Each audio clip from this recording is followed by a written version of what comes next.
അപ്പൊ അളിയൻ കാര്യമൊന്നും അറിഞ്ഞില്ലേ? ഇല്ല. എന്നാൽ ഇനി ഞാനത് പറയാം.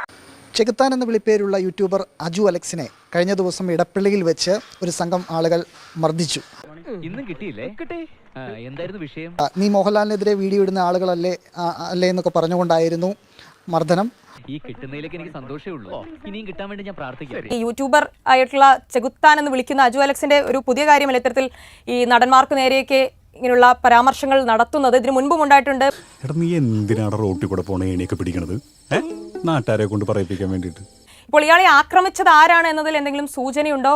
സത്യത്തിൽ ഇന്നലെ എന്താണ് സംഭവിച്ചത്? ഏതോ ഒരു അജ്ഞാത ശക്തി, പിന്നൊന്നും ഓർമ്മയില്ലടോ.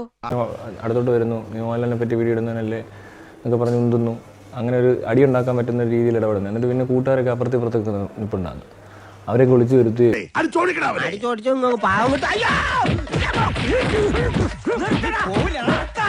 ലഹരിയൊക്കെ ഉപയോഗിച്ചിട്ടുള്ള ടൈപ്പ് മാനസിക നില തന്നെ തെറ്റി വന്നൊരു സംശയമുള്ള പോലത്തെ ഇടപെടൽ.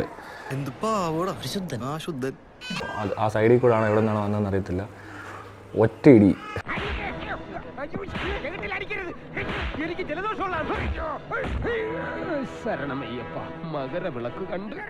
ഞാൻ പോലീസുകാരെ വിളിച്ചു പറഞ്ഞു ഇങ്ങനെ ഒരു അതിക്രമം നടന്നിട്ടുണ്ട്.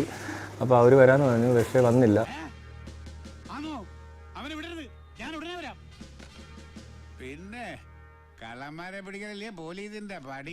പിന്നെ അവിടെ വെച്ച് ഇവനും എനിക്കെതിരെ കേസുണ്ടാക്കാൻ വേണ്ടിയിട്ട് പരാതിപ്പെടാൻ ടോക്കണൊക്കെ എടുത്ത് ഡോക്ടറെ കണ്ടു. ഗോപാലകൃഷ്ണ, നിനക്ക് വല്ലതും പറ്റിയ? ഹേയ്, പിന്നെ എന്തിനാ നീ നിലവിളിച്ചത്? അതൊക്കെ ഗോപാലകൃഷ്ണൻ ഒരു നമ്പർ അല്ലേ? അപ്പോൾ ഇതിന് ഡോക്ടർ പിന്നെ അവനെ അഡ്മിറ്റ് ചെയ്തു. രണ്ടും കേൾക്കണമല്ലോ. ഇനി അങ്ങനെയല്ല സംഭവിച്ചിട്ടൊന്നും അറിയത്തില്ല. അവനൊന്നും ഇല്ല, ചുമ്മാ പറയുന്ന. ഇനി വിഷമിച്ചിട്ട് കാര്യമില്ല, വരാനുള്ളത് വഴി തങ്ങില്ല. രാജബോസ് സാറിനെ കാണാൻ രണ്ടുപേര് പുറത്ത് വെയിറ്റ് ചെയ്യുന്നു. ഇനി രണ്ടുപേർ കൂടി ഇതിൽ പണിയാനുള്ള സ്ഥലമില്ല. പോയിട്ട് 7 മാസം കഴിഞ്ഞിട്ട് വരാൻ പറയൂ. എല്ലാവർക്കും സന്തോഷമായല്ലോ. എനിക്ക് സന്തോഷമായി. എല്ലാവർക്കും പിരിഞ്ഞു പോവാം.